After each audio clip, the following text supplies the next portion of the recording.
엄마, 이번 주말에 시간 괜찮으세요? 그동안 손주 봐주시느라 너무 감사해서요. 근사한 고기 한 끼 대접해드릴게요. 그래, 진웅아 고맙구나. 아버지랑 같이 갈게.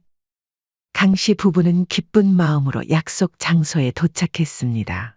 약속 장소는 고급스러운 한우 집이었죠. 어머님, 오셨어요. 며느리의 표정은 어딘가 불편해 보였습니다. 마치 이 자리에 오고 싶지 않았는데 억지로 나온 사람처럼 보였죠. 어머님, 여기 비빔밥이 유명한데 고기보다 비빔밥이나 찌개가 더 좋지 않을까요? 고기 먹자고 불렀는데 갑자기 왜 비빔밥을 권하지 하는 의문이 들었지만 분위기를 해치지 않기 위해 아무 말 하지 않았습니다. 무슨 소리야, 여보. 고깃집이면 고기를 먹어야지. 여기 주문이요. 맛있게 드세요, 어머니. 강 씨는 미소를 지었지만 며느리의 표정이 굳어지는 것을 놓치지 않았습니다. 그날 저녁 강 씨의 휴대폰에 한 통의 메시지가 도착했습니다. 어머님, 아버님이랑 드신 2인분 13만 원 송금 부탁드립니다. 계좌 여기로 보내주세요. 아니 이게 무슨, 우리가 먹은 건 맞지만 분명 아들이 한 끼 대접한다고 해서 나간 건데 며느리는 왜 우리가 먹은 밥값을 보내달라고 하는 거지? 그래도 부모인데 밥 한 번 사기가 그렇게 어려울까? 안녕하세요. 이 사연의 주인공은 64세 강영순 씨입니다. 강 씨는 남편과 함께 서울 성동구의 한 빌라에서 조용히 살아가는 평범한 주부였습니다. 40년간 남편과 함께 작은 잡화점을 운영하며 모은 돈으로 이 집을 장만했고 이제는 소소한 노후를 보내고 있었습니다. 강 씨의 아들은 4년 전 직장 동료였던 지금의 며느리와 연애 끝에 결혼했습니다. 아들은 대기업에 다니며 안정적인 수입을 올리고 있었고 며느리는 결혼 후 퇴사하여 전업주부로 지내고 있었습니다. 처음 며느리를 만났을 때부터 강 씨는 그녀의 꼼꼼하고 알뜰한 성격을 눈여겨보았습니다. 요즘 애답지 않게 참 알뜰하네. 며느리는 매우 절약 정신이 강한 사람이었습니다. 그렇다 보니 결혼 후에는 며느리가 경제권을 전적으로 맡게 되었고 아들은 월급을 모두 며느리에게 맡기고 필요한 용돈만 받아 쓰는 형태로 생활했습니다. 아들은 회사 점심값과 교통비를 제외하면 거의 쓸 돈이 없다고 했지만 강 씨는 그저 젊은 부부의 미래를 위해 저축하는 모습이 기특했습니다. 아들도 조금 불편해 보이긴 했지만 아내의 결정에 따르는 듯 했습니다. 강 씨와 남편은 결혼 초기부터 아들 부부에게 여러 도움을 주었습니다. 매달 용돈도 챙겨주고 비싼 가전제품도 사주는 등 특히 강 씨는 아들보다 며느리를 더 챙겨주었습니다. 가족이 되었으니까 이 정도 지원은 해줄 수 있다고 생각했죠. 하지만 며느리는 시댁에 대한 지출도 매우 아꼈습니다. 명절이나 생신 때도 특별히 챙기는 일이 없었고 어버이날에도 형식적인 문자 메시지만 보내는 정도였고 그마저도 이제는 잘하지 않았습니다. 강 씨도 처음에는 선물 없이 연락만 하는 게 무안할 수도 있지라고 생각했습니다. 강 씨는 그런 상황에 서운함을 느꼈지만 요즘 사는 게 많이 어려운가 보다. 우리 때보다 어려운 시대니까. 하고 이해하려 했습니다. 사실 강 씨는 남편에게도 이 이야기를 꺼내보았지만 남편은 자식 일에 너무 간섭하지 말자라며 크게 신경 쓰지 않았습니다. 그러던 어느 날 아들로부터 직접 전화가 걸려왔습니다. 엄마, 이번 주말에 시간 괜찮으세요? 요즘 손주 봐주시느라 너무 감사해서요. 근사한 고기 한 끼 대접해드릴게요. 강 씨는 최근에 며느리가 취미 생활이나 친구를 만난다며 바쁘다고 할 때마다 아들 집에 가서 손주를 봐주는 일이 많아졌습니다. 손주를 보는 것이 즐거웠기에 강 씨는 크게 불평하지 않았지만 그래도 오랜만에 아들이 이렇게 식사 자리를 마련해 준 것에 강 씨는 마음이 따뜻해졌습니다. 그래, 진웅아 고맙구나. 아버지랑 같이 갈게. 강씨 부부는 기쁜 마음으로 약속 장소에 도착했습니다. 고급스러운 한우 집이었죠. 아들과 며느리가 이미 자리에 앉아 있었고 손주는 친정에 맡겼다고 했습니다. 어머님, 오셨어요. 오늘은 남편이 꼭 모시고 싶다고 해서요. 며느리의 인사는 형식적이었고 표정은 어딘가 불편해 보였습니다. 마치 이 자리에 오고 싶지 않았는데 억지로 나온 사람처럼 보였습니다. 아들이 고기를 주문하자 며느리가 끼어들었습니다. 어머님, 여기 비빔밥이 유명한데. 고기보다 비빔밥이나 찌개가 더 좋지 않을까요? 강 씨는 속으로 아들은 고기 먹자고 불렀는데 왜 비빔밥을 권하지 하는 의문이 들었지만 분위기를 해치지 않기 위해 아무 말 하지 않았습니다. 이에 아들은 깜짝 놀라며 말했습니다. 무슨 소리야, 여보. 고깃집이면 고기를 먹어야지. 여기 주문이요. 아들이 고기 한 점을 강 씨의 앞접시에 놓아주었습니다. 맛있게 드세요, 어머니. 이건 특별히 좋은 부위예요. 강 씨는 미소를 지었지만 며느리의 표정이 굳어지는 것을 놓치지 않았습니다. 식사 내내 강 씨는 자신도 모르게 며느리의 표정을 살피며 음식을 조금씩만 먹었습니다. 많이는 못 먹겠네. 나이 들면 입맛이 없어져서. 강 씨는 그렇게 말하며 식사를 일찍 마쳤습니다. 강 씨가 원래는 좋아하는 고기였지만 왠지 모를 불편함에 평소처럼 즐기지 못했습니다. 식사가 끝나갈 무렵 며느리가 먼저 카드로 결제했고 강 씨와 남편은 아들과 며느리에게 덕분에 잘 먹었다라고 말하고 집으로 향했습니다. 택시를 타고 집에 돌아온 강 씨 부부는 오랜만에 아들을 만난 것이 즐거웠다며 이야기를 나눴습니다.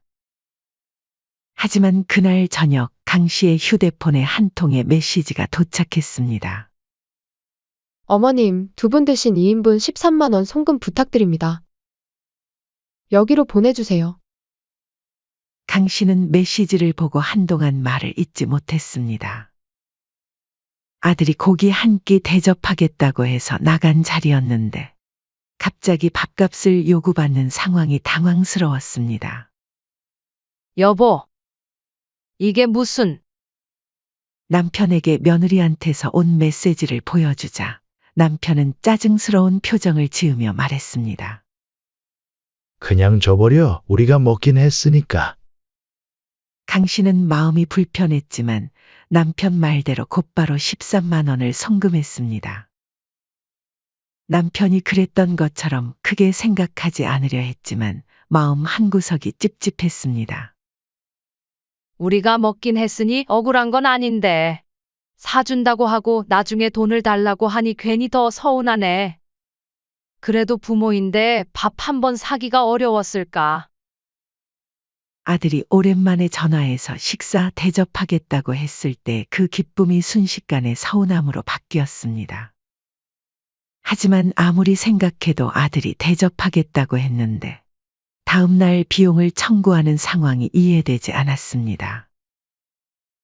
더구나 며느리의 메시지에는 어떤 설명도 없이 금액과 계좌만 왔었죠.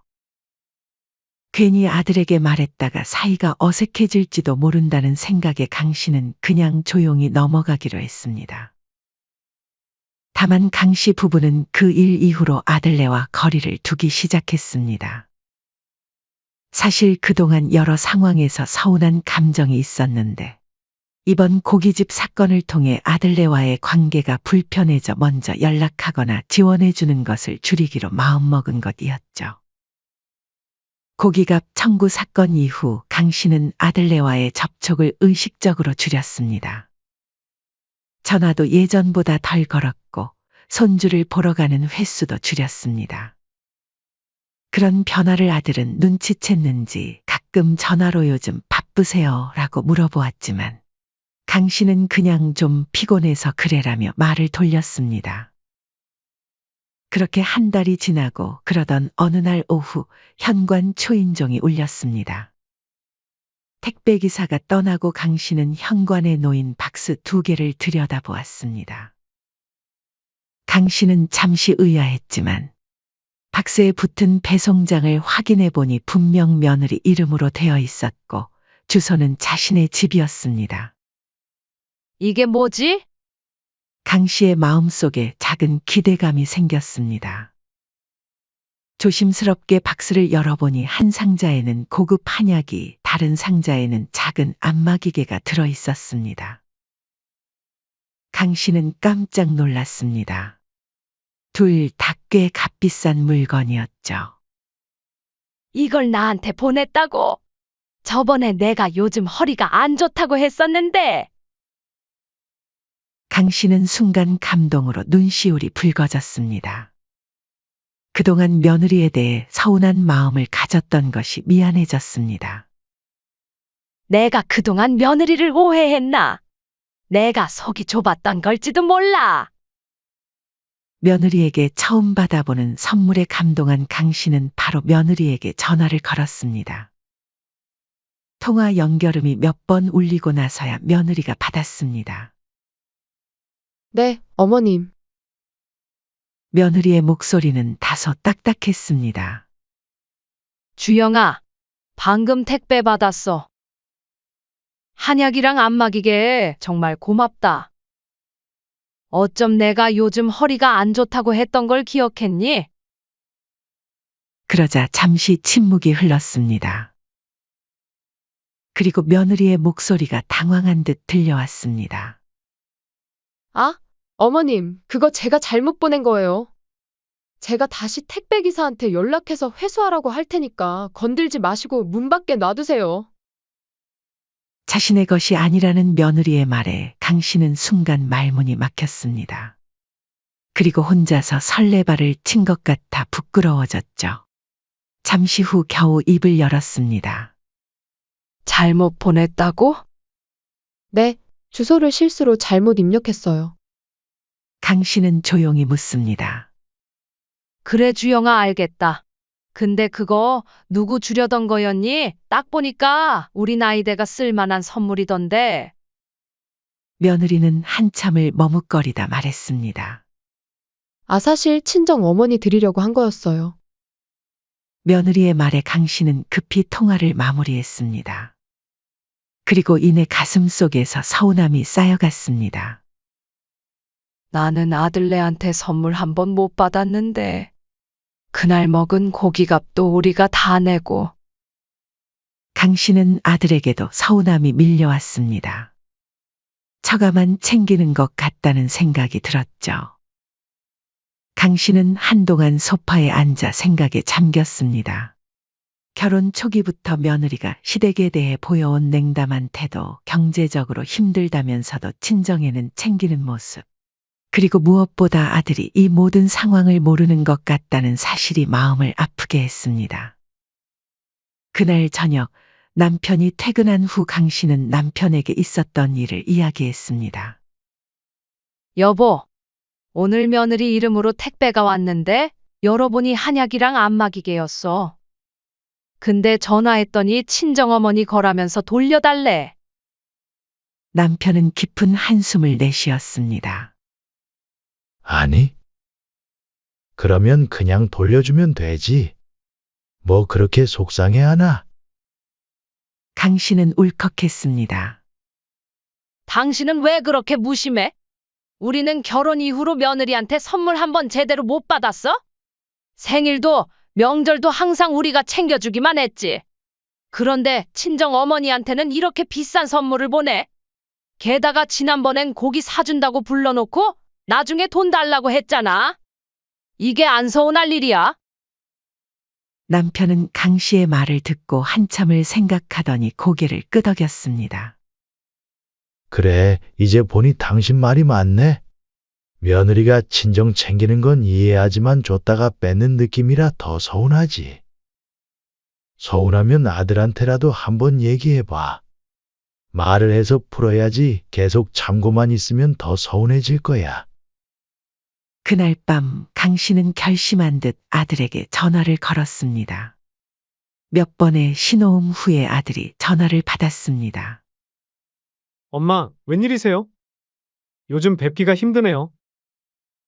진웅아, 너 바쁜데 괜히 이런 말해서 미안한데. 강 씨는 조심스럽게 말을 꺼냈습니다. 전에 너희가 고기 사준다고 해서 먹었잖니? 근데 그 다음날 며느리가 먹은 고기값 통장으로 보내달라고 하더라. 전화 너머로 아들의 놀란 숨소리가 들렸습니다. 네? 무슨 말씀이세요? 그리고 오늘은 한약이랑 안마기가 왔길래 고맙다고 했더니 그게 친정 어머니 거라고 돌려달라고 하는데 그동안 시댁에는 그런 거 보낸 적 한 번도 없었잖니? 시댁이랑 처가댁이랑 차별하는 거 아닌지 솔직히 조금 많이 서운하더라. 아들은 한동안 아무 말도 하지 않았습니다. 그리고 나서 충격받은 목소리로 말했습니다. 엄마, 그런 거 절대 아니에요. 전 그런 일이 있었는지 전혀 몰랐어요. 제가 아내랑 얘기해보고 연락드릴게요. 알았어, 아들. 너무 크게 생각하지 마. 그냥 좀 서운해서 얘기한 거야. 전화를 끊고 강 씨는 한숨을 내쉬었습니다. 그래도 오랫동안 참았던 이야기를 꺼낸 후 마음이 조금은 가벼워진 것 같았습니다. 혹시 입이 방정이라 내가 안 해도 될 말을 한 건 아닐까? 그날 밤 강 씨는 잠을 이루지 못했습니다. 아들의 반응을 보니 이에 대해 전혀 몰랐던 반응이었죠. 혹여 자신의 행동이 괜히 며느리와 아들 사이를 나쁘게 한 것은 아닌지 고민했습니다. 하지만 한편으로는 오랫동안 쌓아둔 서운함을 털어놓은 것이 후련하기도 했습니다. 다음 날 아침 강 씨는 현관 앞에 놓아둔 택배 상자 2개가 사라진 것을 확인했습니다. 아마도 택배 기사가 와서 가져간 모양이었습니다. 점심 무렵 남편의 전화가 왔습니다. 오늘 일찍 들어갈게. 진웅이가 저녁에 우리 집에 온대. 강 씨는 놀랐습니다. 진웅이? 오늘 혼자 온대? 혼자 온대. 얘기할 게 있다나. 강 씨는 급히 집안을 정리하고 아들이 좋아하는 음식을 준비했습니다. 오후 7시쯤 초인종이 울렸습니다. 강 씨가 문을 열자 아들이 서 있었습니다. 평소보다 표정이 어둡고 피곤해 보였습니다. 아들은 거실 소파에 앉았고 강 씨는 부엌에서 커피를 준비했습니다. 잠시 침묵이 흐르고 아들이 먼저 입을 열었습니다. 어제 엄마가 말씀해주신 일, 아내랑 얘기해봤어요. 강 씨와 남편은 조용히 아들의 말을 기다렸습니다. 제가 어머니 아버지께 너무 신경을 못 썼네요. 주영이가 다음날 돈 보내달라고 했다니 정말 몰랐어요. 아들의 목소리에는 당혹감이 묻어났습니다. 이내 아들은 말을 멈추고 가방에서 무언가를 꺼냈습니다. 고급스러운 쇼핑백이었죠. 많이 놀라셨죠? 그리고 이거 드리려고 가져왔어요. 제 용돈 모아서 사온 거예요. 강 씨는 아들의 표정을 살폈습니다. 괜찮아, 아들. 너무 신경 쓰지 마. 아들은 고개를 저었습니다. 아니요. 정말 죄송해요. 앞으로는 이런 일 없도록 할게요. 그리고 이번 일은 제가 아내와 잘 얘기해 볼게요. 그날 밤 아들은 오랜만에 부모님 집에서 늦게까지 이야기를 나누다 돌아갔습니다. 강 씨는 아들이 돌아간 후에도 마음이 무거웠습니다. 하지만 곧 마음을 다잡았습니다. 적어도 솔직한 마음을 전했다는 것에 후회는 없었습니다. 그렇게 이 일은 작은 해프닝으로 마무리되는 듯 싶었습니다만 다음 날 아침 강 씨의 휴대폰 알림음이 울렸습니다. 은행 입금 메시지였습니다. 아들이 보낸 13만 원이 계좌에 들어와 있었습니다. 잠시 후 아들의 문자가 도착했습니다. 엄마, 정말 죄송해요. 주영이도 잘못한 거 인정했어요. 다시는 이런 일 없게 할게요. 강 씨는 안도의 한숨을 내쉬었습니다. 적어도 아들이 상황을 이해했고 며느리도 잘못을 인정했다니 다행이라고 생각했습니다. 강 씨도 그렇게 마음을 다잡으려 했습니다. 하지만 마음 한구석에서는 여전히 찝찝함이 남아 있었습니다. 그로부터 며칠이 지난 어느 날 오후 강 씨는 TV를 보며 휴식을 취하고 있었습니다. 갑자기 휴대폰이 울렸습니다. 발신자를 확인하니 며느리였죠. 강 씨는 일순간 긴장했지만 평온한 목소리로 전화를 받았습니다. 그래, 주영아. 전화 너머로 들려오는 며느리의 목소리는 차갑고 날카로웠습니다. 어머님, 저 하나만 여쭤볼게요. 강 씨는 순간 긴장하며 조심스럽게 대답했습니다.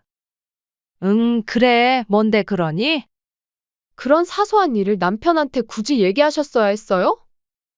예상치 못한 며느리의 따지는 듯한 말투에 강 씨는 몹시 당황했습니다.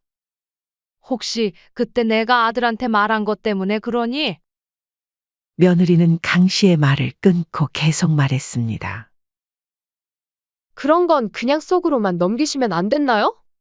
굳이 남편한테 말해서 집안 분위기 망치셨어야 했냐고요. 아니, 그냥 조금 서운해서 풀어보려고 전화한 거야. 나쁜 뜻은 없었어. 너무 그렇게 열내지 말렴. 며느리의 목소리가 더욱 싸늘해졌습니다. 어머니만 아무 말씀 안 하셨으면 아무 문제 없었을 거예요. 저도 하루 종일 아이 키우고 집안일 하느라 고생하는데 그 정도는 이해 좀 해주시지. 그걸 남편한테 말해서 뭐 어쩌시려고요? 왜요? 갈라놓으시려고요? 며느리의 말에 강 씨는 충격을 받았습니다. 목소리까지 떨며 간신히 말했습니다. 무슨 그런 말을 하니 엄마가 어떻게 우리 아들 가정을 망치려고 하겠니? 며느리는 마지막으로 차갑게 말했습니다. 마지막으로 말씀드릴게요. 앞으로 이런 식으로 남편이랑 이간질 하시면 저희 부부 계속 이렇게 못 살아요. 알겠어요? 전화는 그렇게 일방적으로 끊기고 강 씨는 말문이 막힌 채 수화기를 내려놓았습니다. 이내 눈물이 주르륵 흘러내렸습니다. 강 씨는 그날 저녁 남편에게 있었던 일을 얘기했습니다. 이를 들은 남편은 길길이 날뛰기 시작했죠. 뭐라고? 며느리가 당신한테 그런 말을 했다고? 이게 말이 되나? 강 씨는 흐느끼며 말했습니다. 너무 서러워. 내가 뭘 그렇게 잘못했다고. 남편은 한동안 아무 말도 하지 않다가 결연한 표정으로 말했습니다. 이건 그냥 넘어갈 일이 아니야. 당장 아들네를 집으로 부르자. 오늘 따끔하게 얘기해야겠어. 남편은 곧바로 아들에게 전화를 걸었습니다. 진웅아, 지금 당장 주영이랑 같이 집에 와라. 중요한 얘기가 있다. 아들은 아버지의 목소리에서 심상치 않음을 느꼈습니다. 아버지, 무슨 일이세요? 전화로는 얘기 못해. 무조건 며느리도 함께 와라. 1시간 후 아들과 며느리가 도착했습니다. 강 씨는 여전히 눈이 붉은 채였고 남편의 표정은 굳어 있었습니다. 거실에 마주 앉자 남편이 먼저 입을 열었습니다. 주영아, 오늘 낮에 우리 집사람한테 전화해서 뭐라고 했나?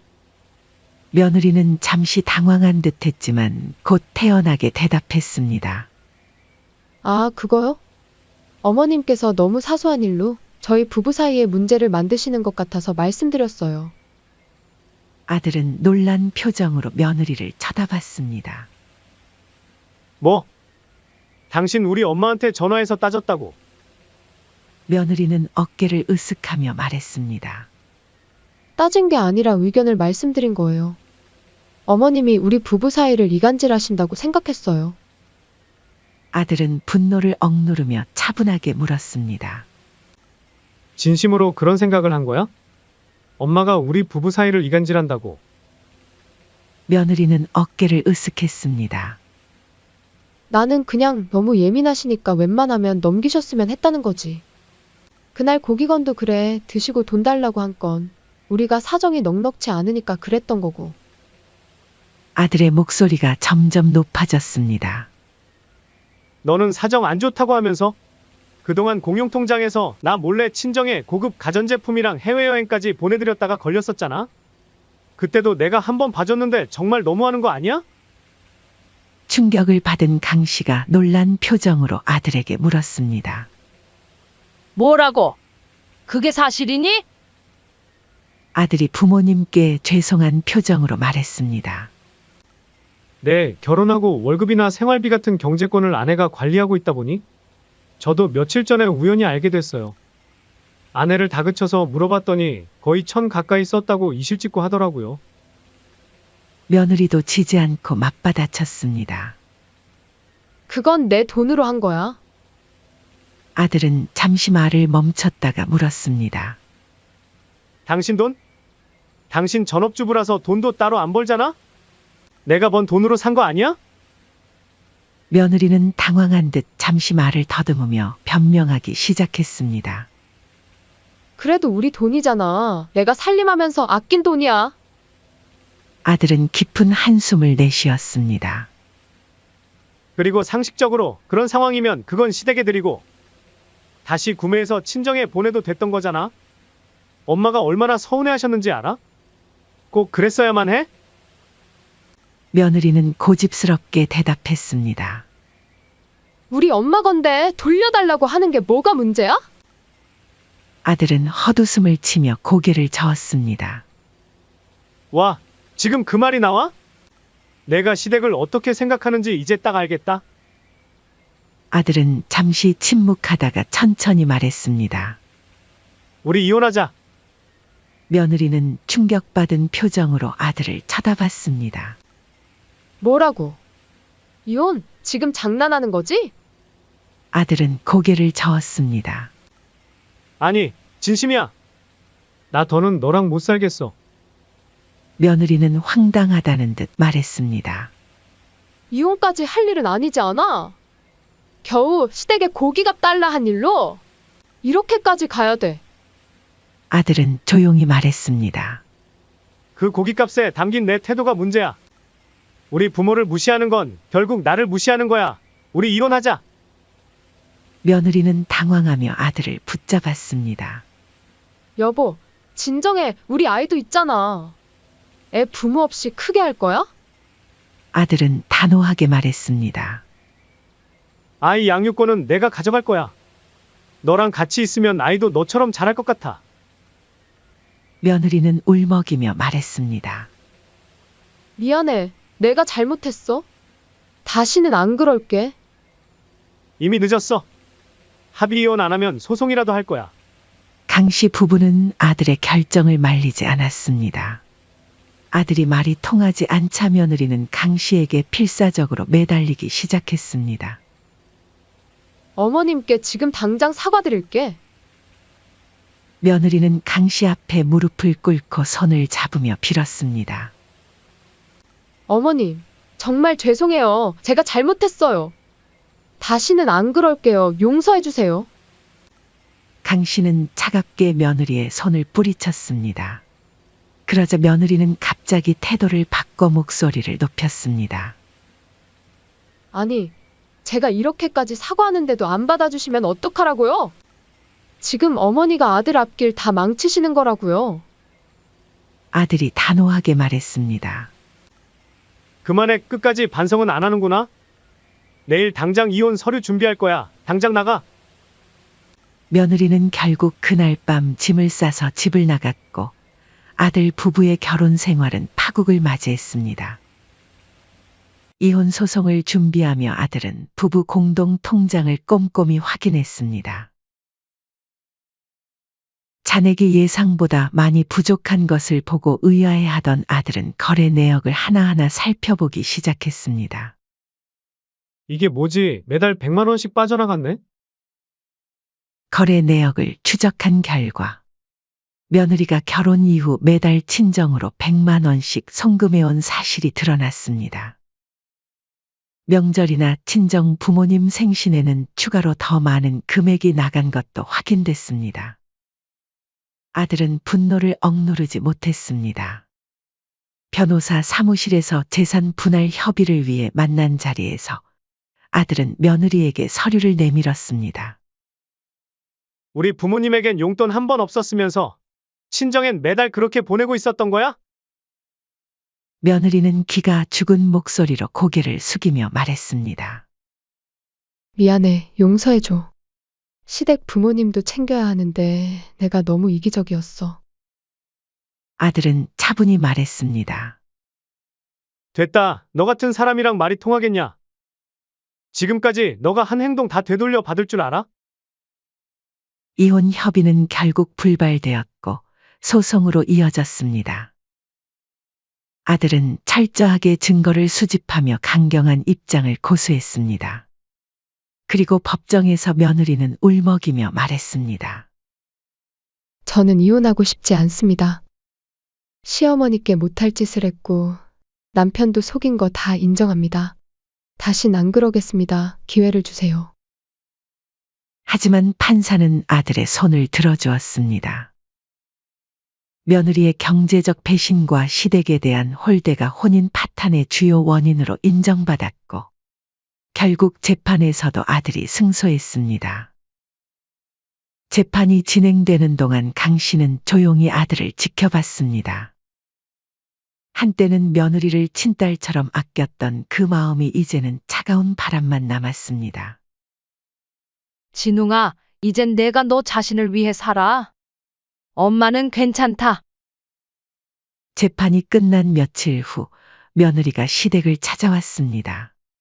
현관 앞에 무릎을 꿇고 흐느끼며 사과했습니다. 어머님, 정말 잘못했어요. 제가 너무 어리석었어요.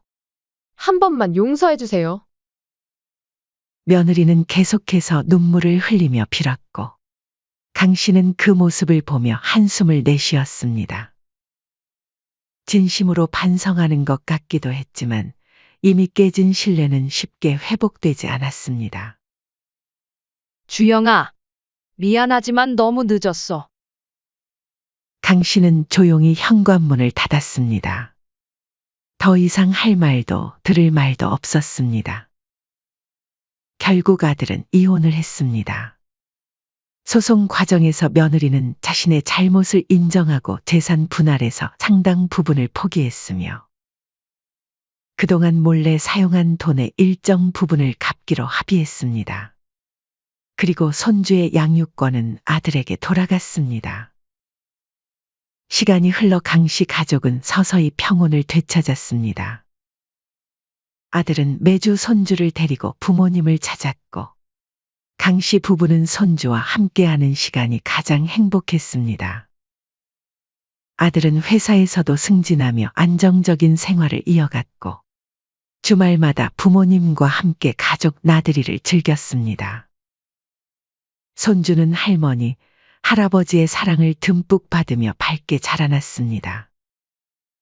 어느 날 저녁 가족이 모여 식사를 하던 중 강 씨가 아들에게 말했습니다.